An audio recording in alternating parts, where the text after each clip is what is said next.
Ew.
Did I say the wavy part? I said hope you're wavy, hope you're gravy.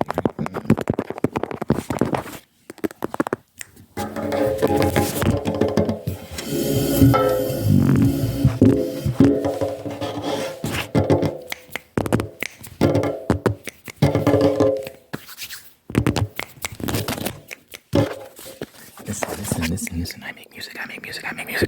I make music. I'm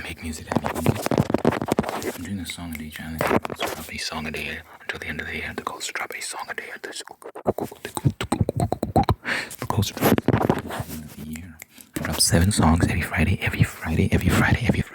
7 songs. So I would greatly appreciate if you go check that out. The link is in the description. The link. In the description.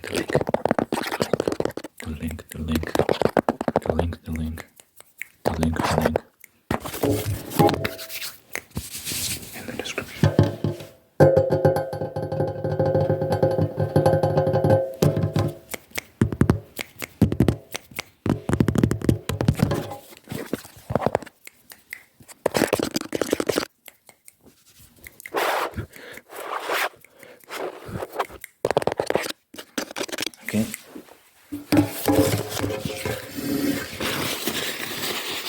I was thinking about there's this game, The Last of Us 2, that came out 2019, right? Yeah, I think it was 2019. And it caused a lot of contention and splits people. I actually enjoyed it, to be honest with you.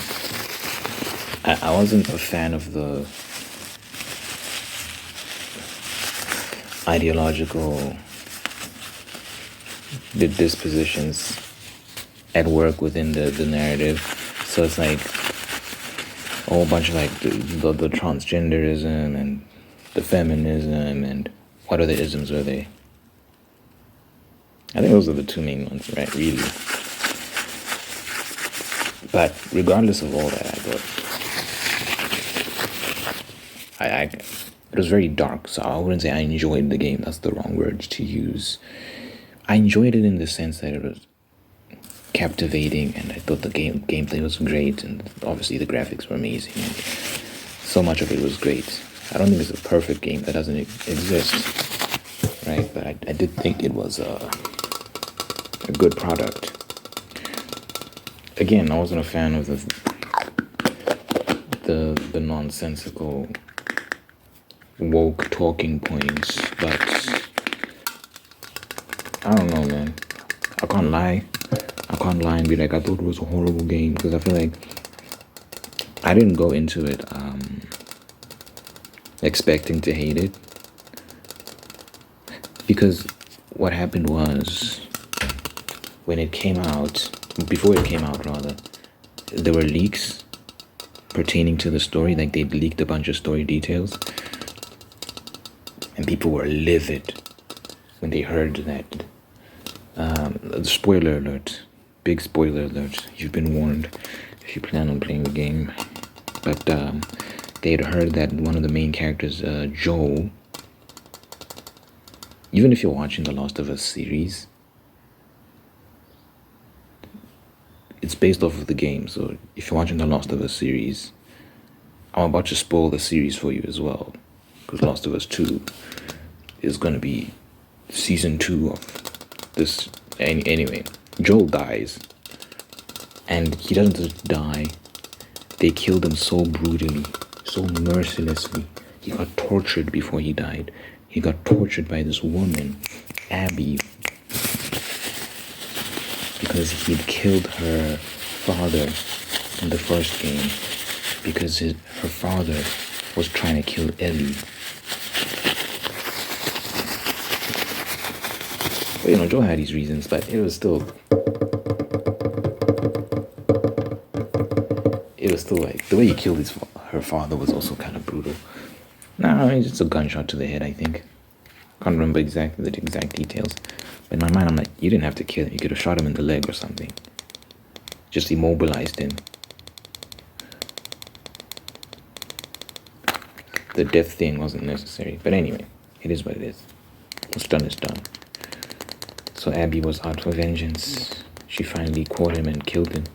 And killed him like with a golf club. Like she smashed she beat him up like horribly.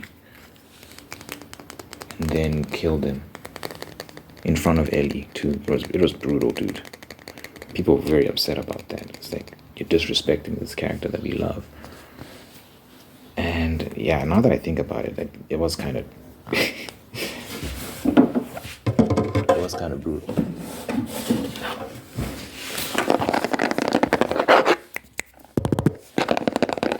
But all that being said, oh yeah, as if that wasn't crazy enough.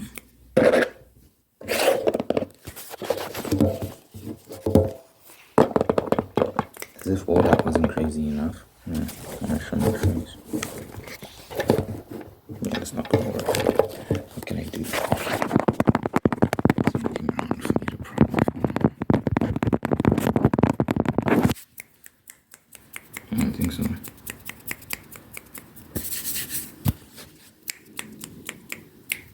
Can try that. Yikes. Let's see. I'm gonna end well.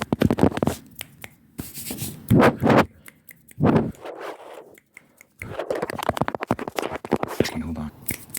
Okay, we back. So basically, as if the killing Joel part wasn't bad enough, right? What they did is they didn't make you play as Abby after she kills Joel, and you spend like half the game. Like, the game was long. It was more than 20 hours in length.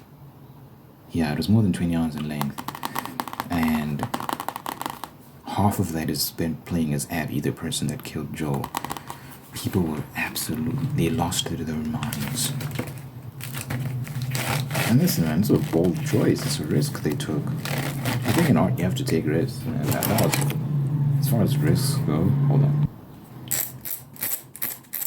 As far as risks go, that was a serious one. And you could see by the reaction, people were pissed. I don't even know if it was 50-50. It seemed split down the middle, I think. I don't know the demographics, the percentages of people that loved it versus hated it. It might be more people hated it than loved it. But I thought it was good. I thought it was amazing that they were willing to take that risk. And I personally thought it paid off. Because for me, you know, you start off not... Like, Abby wasn't like... She doesn't start off as a likable character. She's like this butch woman who's just very like, ugh. You know, she's abrasive, and she's out to kill Joel. Do they reveal that at the beginning of the game? I don't know if they reveal that right away, but anyway, she kills Joel, and then you have to play with her afterwards. Which is a weird feeling, right? She just killed this character that you loved, and now you have to play as her. I don't think that's ever been done in video games before. It's a very big risk to take, but also an interesting one. unconventional for sure. And then I started warming up to her. I was like, you know what? Abby seems cool. Like, I understand why she did what she did. She loved her dad. They make you play. Like, this is what I don't get why people hate this game so much. I thought it was brilliant. I don't see it from the perspective they're seeing it from. But they make you play in her flashbacks when she was a child with her dad. And they allow you to get to know her father, who Joel killed in the first game. And in the first game, her father was a throwaway character. He was this doctor in this operation room. He was about to operate on Ellie, and the operation was going to kill Ellie. So Joel comes to bust in and rescue Ellie while they're performing the operation on her, and he kills the doctors in the room. And they never say who the doctors are. They never really show their faces because they have those masks on. So it's like you think nothing of it, right? But in the second game, that actually one of the people in that room was the father of this woman, who is going to then go out on a quest for vengeance for the man that killed her father. In fact, a lot of people wanted Joel dead. It wasn't just Abby. Like, a lot of people wanted him dead because he killed a lot of people. In the first game, you kill a lot of people. So Joel made a lot of enemies. But Abby was like the most capable one, apparently. She's the one that got the job done. She's the one that got the revenge. But they make you play in these flashbacks, and you get to know her father. You get to understand her relationship with her father, why she looked up to her father, what he meant to her. And they humanize her. They really humanize her. And, I just started liking her. I was like, seems like a normal person. And it just made sense of why she wanted vengeance so much. And listen, man, obviously the moral ground she's standing on isn't great, because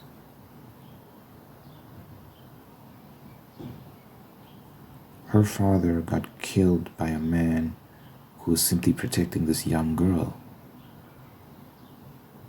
It's like he was going to kill Ellie, and Joel was like, I'm not gonna let him do it.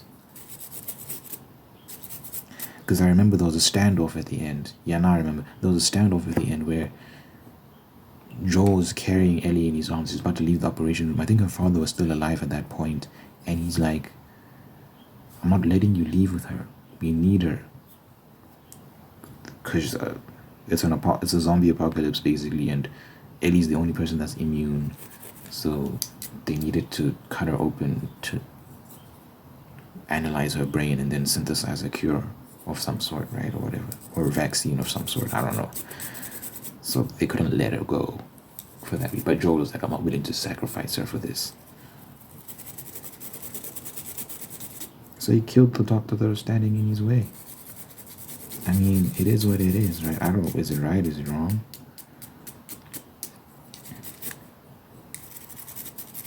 I think you could have shot him in the leg. You didn't have to kill him. But in that moment, it's hard, man. It's like, there's no time to deliberate like that and try and... Maybe there is. I don't know. I've never been in a situation like that. And I never will. But, while I understand that, the morals of the situation are dubious at best, like no one, like who's really standing on solid ground, who has real moral footing? Does Abby have moral footing? Does Ellie? Does Joel? Like, no one does. It's a murky situation at best. But vengeance clouds all that. It clouds your judgment. When someone you love has been taken away from you, has been shot and killed, can you really reason with that person in that moment? No. Well, it depends on their background, their upbringing. I think if you're centered in God and you're centered in certain communal values, you can deal with grief, you can deal with loss a lot better than people that aren't centered within those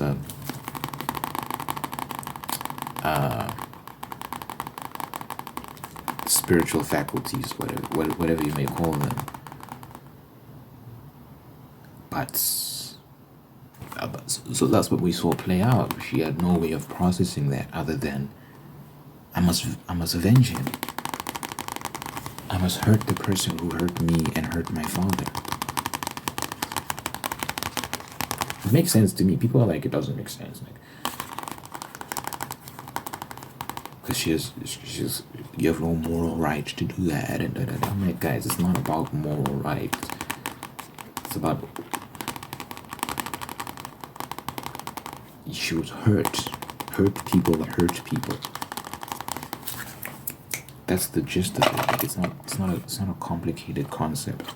That if you kill someone's father, they might want revenge, and there's nothing you can do to like talk them out of it. I don't think that's a stretch of the imagination. So then there's that, and then there's the thing of like, at the end, right? She kills Joel, so now Ellie's on this path for vengeance, right? There's a lot of killing in the game is dark, guys. Like it's the heaviest, for sure, the darkest game I've ever played. One of the darkest stories I've ever consumed. It was dark, and I felt very heavy after playing it. Like there was a lot to take in. A very dark story. A lot of killing, a lot of vengeance, a lot of violence.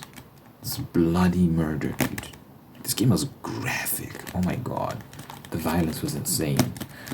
But anyway, so Ellie goes on this killing spree trying to get to Abby. And then finally, she finds Abby, but only after Abby's been through hell. Like, guys, because Abby, on her path towards vengeance and whatnot, she kills Joel and yada yada yada. But then she also meets this oh my god, this transgender kid. I don't know, was it a boy or girl? I don't know what he was. I think it was a boy.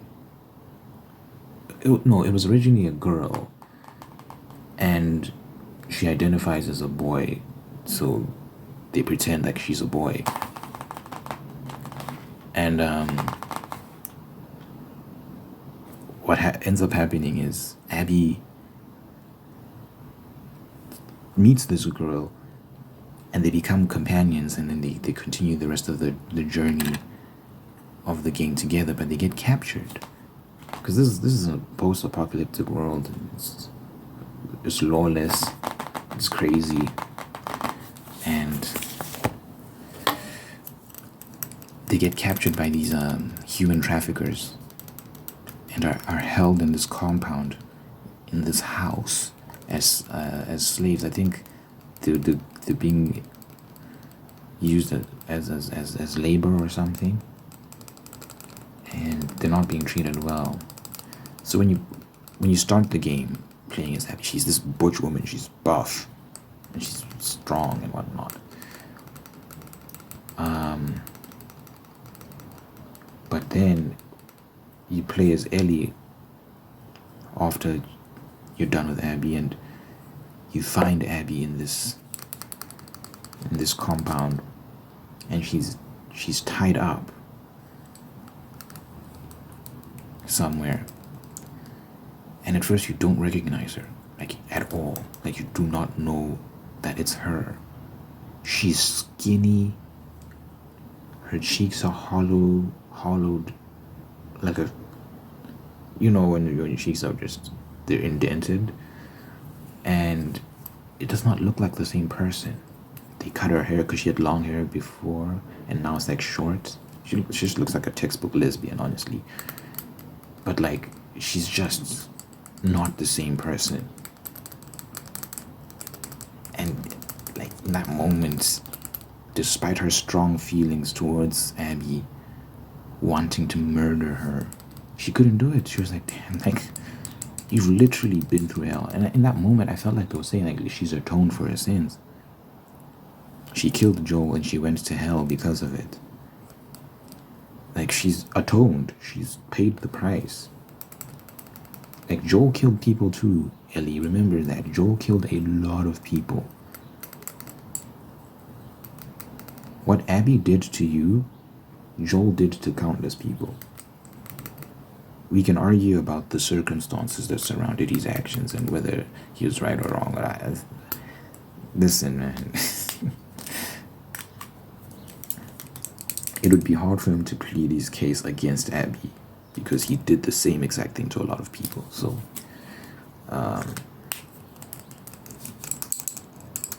maybe not vengeance, but he killed a lot of people who meant something to other people. So,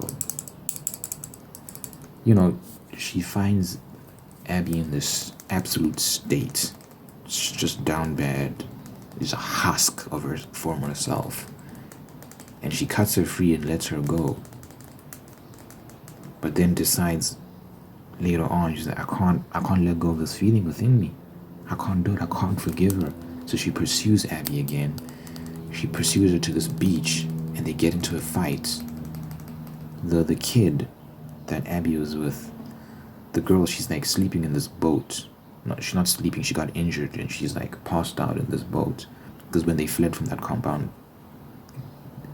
there was drama and shooting, and yeah, it was a mission escaping from that place that Abby and the kid were being held. So now the kid is passed out in this little canoe, this rowing boat, and Abby and Ellie are fighting on this beach. And Ellie eventually gets the better of Abby because Abby, she's not at a like the normal original Abby was way stronger than Ellie, like way stronger. She's bigger, just more capable of a combatant. So that Abby would never have lost to Ellie in that situation. But this is the Abby that's been tortured for months, has been malnourished. So Ellie ends up getting the better of Abby and is about to kill her. But then she looks over to the boat and sees that kid sleeping, and she's like, if I kill Abby right now, this spirit of vengeance that is possessing me is going to be passed on to her, and the cycle of violence will continue. It might not even be necessarily a thing of like she's gonna pursue me and kill me, but it's gonna manifest itself in very ugly ways in her life. Because Ellie lost so much during her path to vengeance. She lost a lot of her friends that were helping her pursue Abby. She lost her girlfriend. She lost her family because she had a girlfriend who was pregnant. No, she'd already given birth. She had a girlfriend who had a child, and they left Ellie because they were like, dude, like, you're so consumed by this pursuit of vengeance, we can't be with you, we're leaving. She lost everything just to kill Abby. So I'm sure in that moment she was like, she looked over to the boat and she was like, I don't want to pass this on to this kid. I don't know this kid. I know Abby, but I don't know this kid. This kid is innocent, and I can't pass on my hatred and my anguish, my peril onto her. That's what I'm imagining she was thinking, because that's what I would be thinking. So she spares Abby's life and allows her to leave.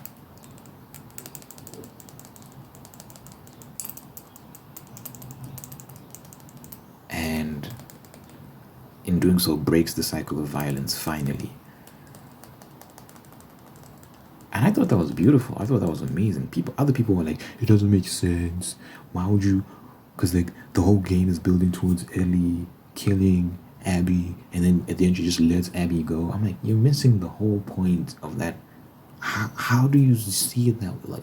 Like I just feel like it wouldn't be like, it'd be dark if she just kills Abby at the end, and that's how the game ends. What the fuck? I feel like the game ended on a beautiful note, with a positive message, which is vengeance is not the answer.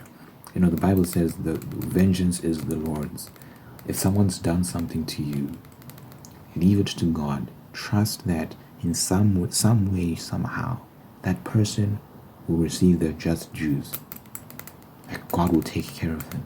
You might not see it It might not be in ways you understand, but trust that they will get what's coming to them.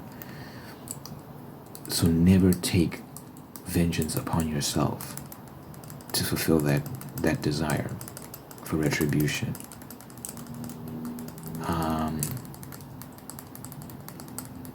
And while the story clearly isn't centered around God or anything like that, it is a lot of just woke. It's. I understand why a lot of people are upset at it. It's very woke in terms of like the feminist messaging and the transgender stuff and all this other stuff. Just sort of the men in the game, like all the men were just getting brutally murdered in this game. Yet Tommy, who was a cripple, no offense to crippled people. That's not even a politically correct term to use, right? Crippled people, who cares? But like all the men in this game, dude, were just getting butchered. Even Joel, like Joel's a manly man, the hero of the first game, and they murdered him brutally. He got murdered by this woman, dude. And yeah, people were upset, man. They were just upset, but I don't know. That didn't get in the way of me enjoying the game. It really didn't. I thought the characters were great. I thought Abby, I didn't hate Abby. I thought she was great. There's speculation that she's transgender. I don't think she is. At no point do they hint at that. Did they show anything to suggest that? I think she's just a butch woman. Guys, butch women exist. Like, there are women out here, like Ronda Rousey, for example, who are just built. Like, they exist. There's not a lot of them, but they're there. So, it's like, come on. Doesn't mean she's transgender.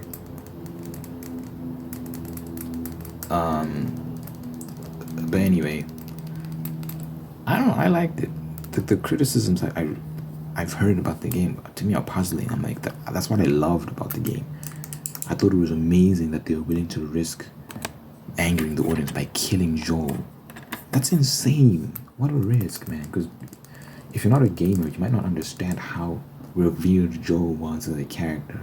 When Last of Us came out in 2013, it was a smash hit. We'd never seen that father-daughter dynamic portrayed in story in a game before in that way. And it was an amazing moment in time, and Joel was an amazing character.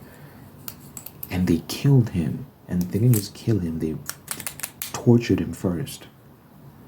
Like, he was, oh my god, like, it was bad, man. You have to see the scene. Like, she was beating him with this golf club. It was bloody and it was terrible. And he was like whimpering like an animal on the ground, and his face was bloody. It was,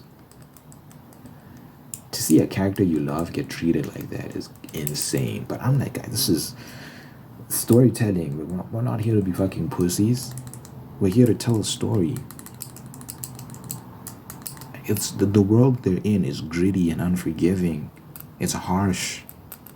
It's wicked. Like, let's go. Let's fucking go all the way. Let's not play this game of like, oh, it's Joel, we have to treat him with respect. And no, like, be consistent. The world he's in is not like that. It's cruel. And he died a cruel death. He paid the price for his former deeds. He paid the price, and he paid it in full. It was unbelievable how they took him out, man. But I wasn't mad at it. I'm like, this is storytelling. This is mature storytelling. You have to go all the way with it. So I don't know. I wasn't mad at it, dude. Is The Last of Us 2 a perfect game? No. I thought the open world it wasn't open world, but I thought the world was a bit too big. There was too much to get distracted by. Because, you do have the option of just, you don't have to branch off and explore these open environments. But, when you have the option, you kind of feel like you might be missing out if you don't. So I just feel like if you make the game smaller and more focused, like, it's better that way. That's what I would do, me personally. That's my personal take on that. But the gameplay, phenomenal. The set pieces, the acting, the voice acting, the graphics, Oh my god, the character models, everything was just, there was nothing that I looked at. The weapon variety, the difference between how Abby plays as a character and how Ellie plays, like you can feel it. Abby's just a tank of a woman, where she's smaller, she's thinner, she's less strong. Like you can feel the difference when you're playing both characters. Like everything about that game, man. Nah. They let you play as the villain and they humanize the villain.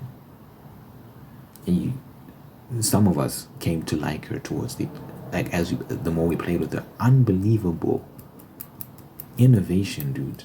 Like I've never seen anyone do that. Anyway, if you've played The Last of Us 2, chances are you hate it. Most people hated it. I thought it was great. I'm just looking at it. I write. So for me, I'm looking at it from the perspective of a writer. Like, these people are ahead of their time, man. Are they woke ideologues? Yeah, unfortunately, but I don't think it took away from the story. For me personally, I think it was an annoying inclusion, but I was able to look past it, the woke stuff. I was able to enjoy the story. That's me personally. Let me know what you thought. Let me know your opinions in the comments. Don't hate me, man. Just being honest. You want me to lie? You want me to lie and say I hated the game? I didn't hate it. So I can't say I hated it if I didn't hate it. I genuinely had a good time. Again, it's dark, so it's not good like, oh my god, but it was good story, good gameplay. Yeah. Hey, let me pray and get out of here. And I like to pray at the end of my videos, just to impart blessing, protection, and peace, and all that good stuff.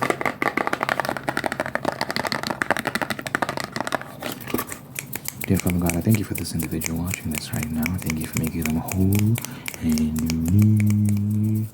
Thank you that you're guiding them on a good path, Lord God, a path towards righteousness and peace and prosperity. Thank you that you're introducing good people into their life, people that love them and take care of them and see them and hear them and bring the best out of them, push them, make them better, make them stronger. Thank you that they're on an adventure of a lifetime, that they look forward to each day, that they're excited for each day. They're excited about who they're going to see, what they're going to do. Thank you, Lord God, that you're just introducing more joy, more fun, more laughter, more peace into their life, and allow them the ability to overcome all challenges, and no matter the circumstance they find in. I pray that you bless them with peace, supernatural peace that surpasses all human understanding, Lord. In my name I pray. I thank you, Lord, for blessing this individual with good health, long life, and happiness. The same for their friends and family. In my name I pray. Peace, peace, peace, prosperity, prosperity, prosperity, peace, peace, peace, prosperity, prosperity, prosperity over this individual. In my name I pray, in Jesus' name I pray. Amen.